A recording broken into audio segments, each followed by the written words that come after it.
India stands tall in its claim to be the future of development and innovation in the field of science and medicine.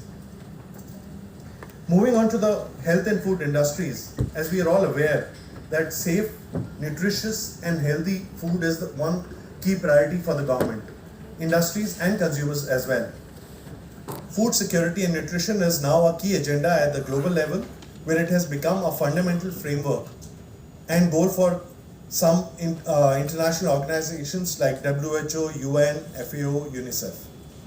In India too, food processing sector and other healthcare bodies have been consistently working towards safe and improved nutrition by encouraging people to eat healthy.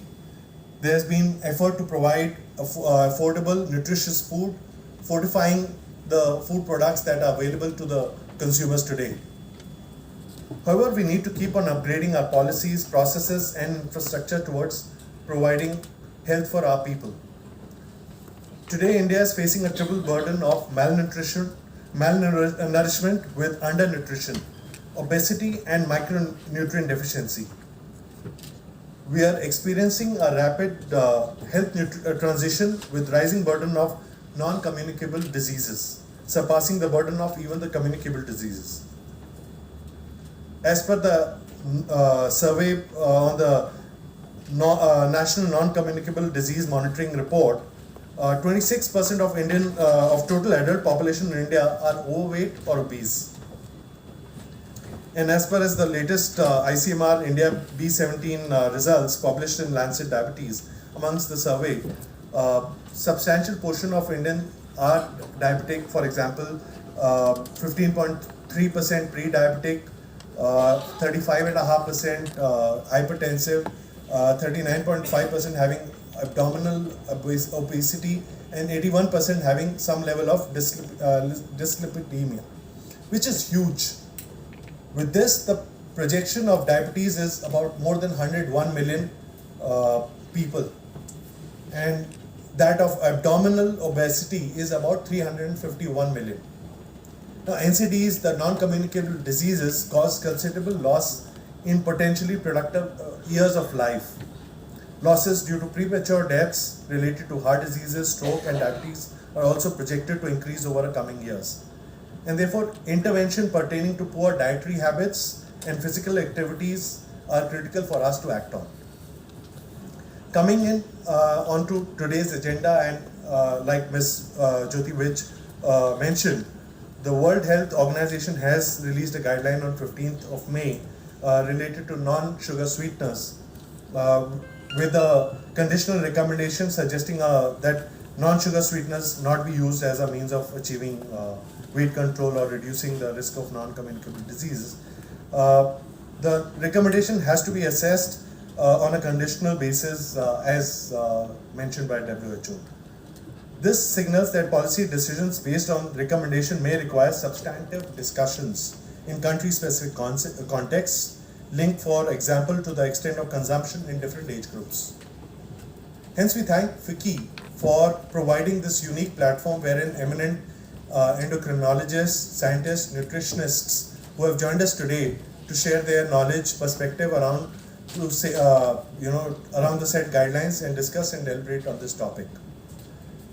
Building on this context, now I would like to invite our eminent domain experts to enlighten us on this discussion as we move forward. Thank you. Of dais and virtually connected Professor Mohan, Dr. Mangesh.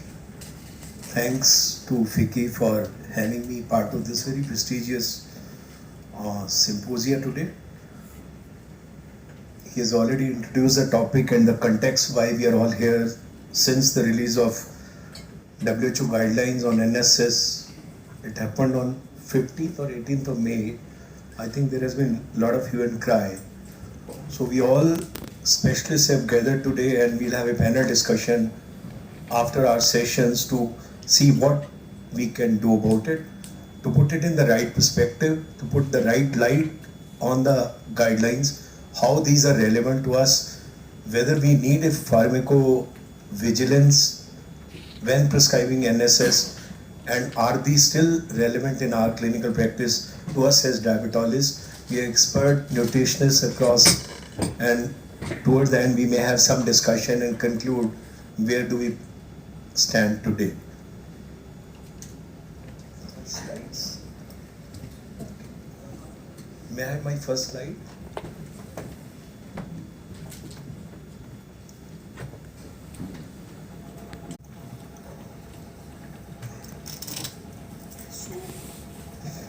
Flow of my session will be first to very simply put what is diabetes, because not everyone around is a physician or a medical doctor.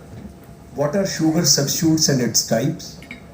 How do we understand what is ADME, that is absorption, distribution, metabolism and excretion of NSS, and what is ADI, that is acceptable daily intake of NSS, which has been widely recommended by all organizations, maybe NICE guideline, WHO guideline, IDF guidelines, our own guidelines which we released this year in 2022, and 20 we released Diabetes Endocrinology Society of India, RSSD and ESI guidelines, which was a benchmark in terms of our journey in RSSDI, and whether there are really any safety concern. So let's see what is type 2 diabetes. We know diabetes is a heterogeneous disorder. It's a chronic metabolic disorder which happens either as a result of insulopenia, there is a beta cell defect, so you are not able to generate enough insulin to take care of your ingested sugar, or there is a insulin resistance. Resistance means resistance to action of available insulin. So all those patients, those who are new onset, they are not insulinic, most of them may be obese, they might be having lot of insulin resistance into adipose tissue and muscles to use that amount of glucose. So insulin is on the higher side, there is a hyperinsulinemia, so as to keep sugars within the normal range, what is a target less than 140 milligram. So in layman we say that insulin is a hormone which works as a key. It opens the lock for entry of glucose into adipose tissue and muscles for utilization of the glucose, so that your sugar comes down and it never exceeds 140 milligram, irrespective of the meal you might have taken. You might have had a very heavy lunch, desserts, 1 or 2, still your sugar will not exceed as long as your beta cells are able to compensate for that. So by the time you have diagnosis of type 2 diabetes, your beta cells are already exhausted. Enough evidence is there that you have lost at least 50 to 80% of beta cell for the first time when you get diagnosed having type 2 diabetes. And moment you have type 2 diabetes, you have persistent hyperglycemia, and that sets in the stage for development of micro as well as macroangiopathy. Microangiopathies are peripheral neuropathy, diabetic nephropathy, end-stage renal disease or retinal disease. Macroangiopathies are macro as a complication like hypertension, stroke, PVD, gangrene and cardiovascular death. So this is what I was alluding to. In a normal person, moment there is a intake of glucose or a carbohydrate, even if it is a refined carbohydrate, there are two types of insulin release. One is a pulsatile pattern which is within 3 to 4